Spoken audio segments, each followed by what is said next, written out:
Good morning, everyone. Okay, itamits ganatini.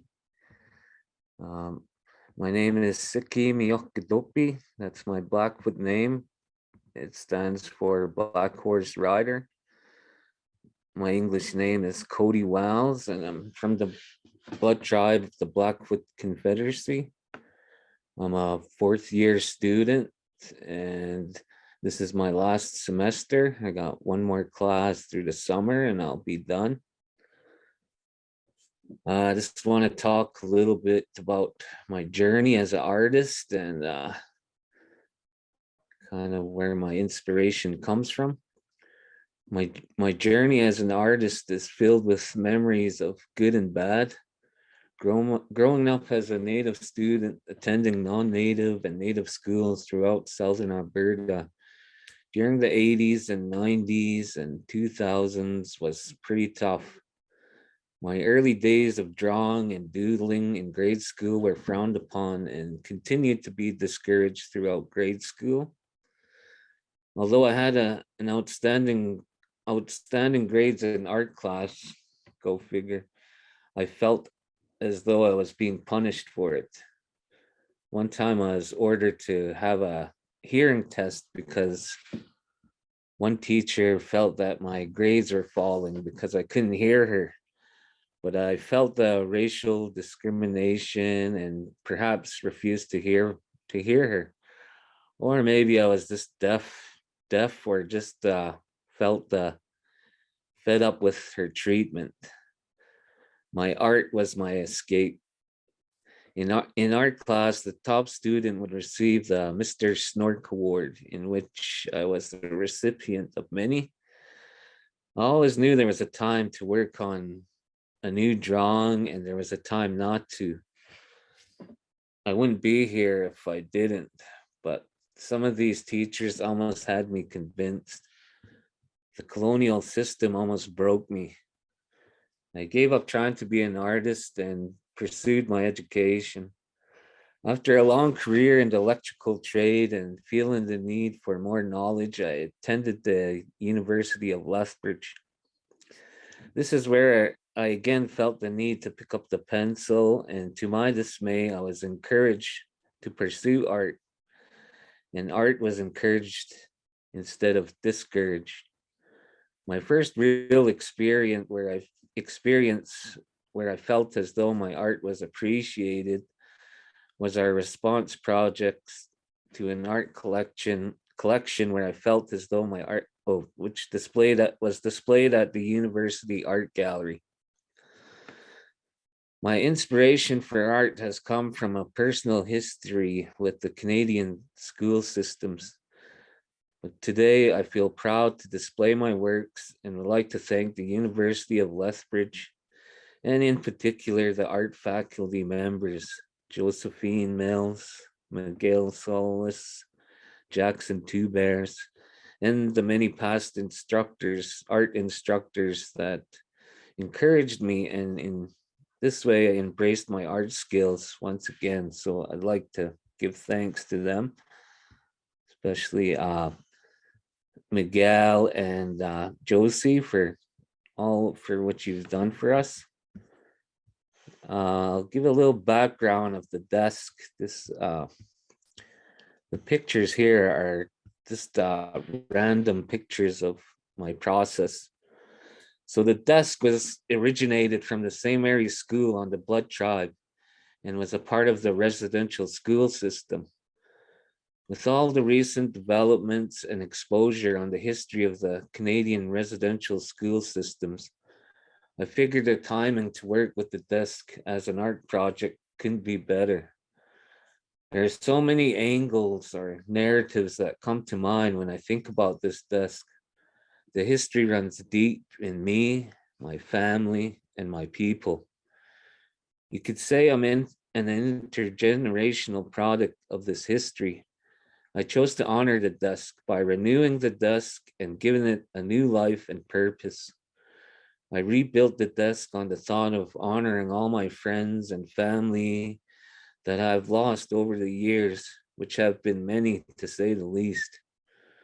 most of all, I did it to honor my grandmother, Sarah Wells, who was my main inspiration to go as far as I can with my education.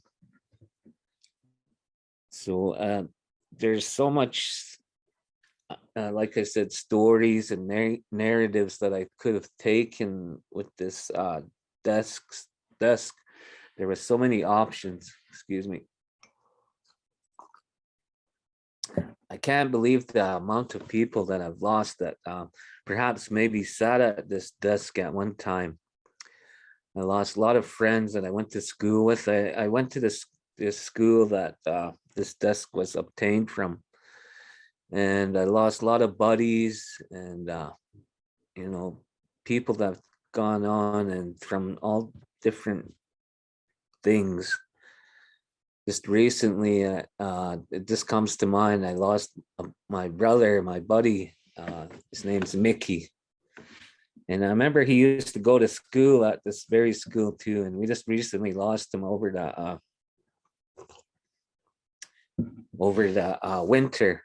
He had a long fought battle with cancer. So it goes to say how much this desk means to me. And there's a lot of thought process and on what to do with it.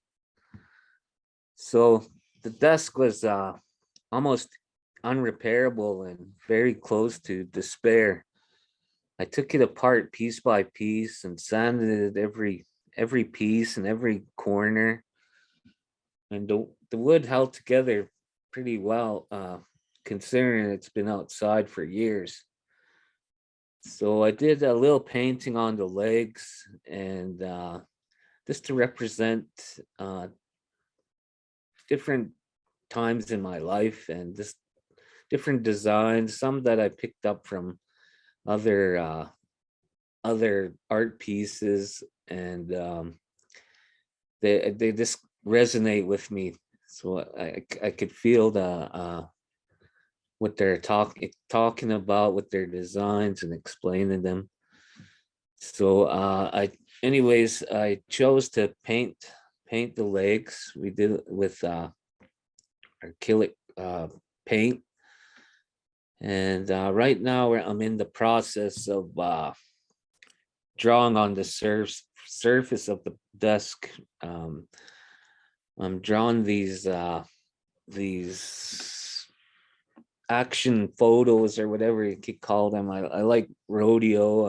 I've been a part of rodeo when I was a young kid. It's always been a part of my life, and I like drawing these pictures, portraits of different different actions like a bronc rider, bull rider, and so on. So and I also involved my daughter, Sarah.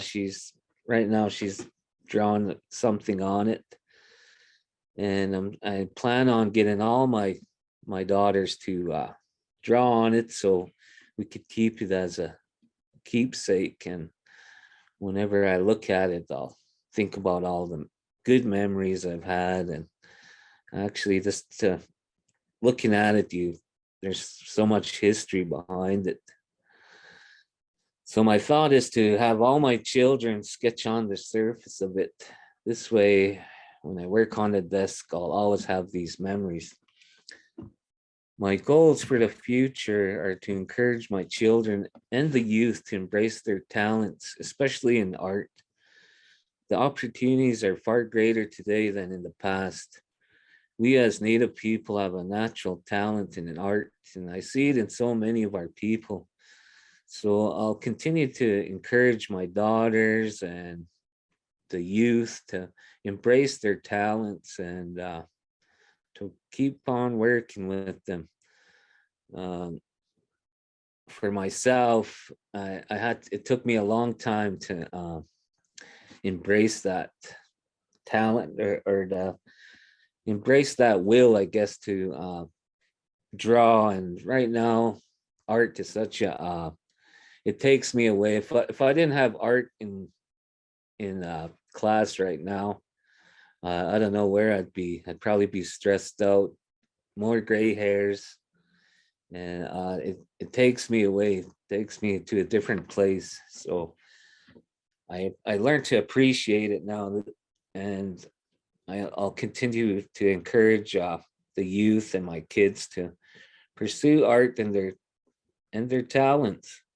Right now, I could tell my girls they're pretty talented art. And I remember one time, me and my wife, we when my daughter was first showing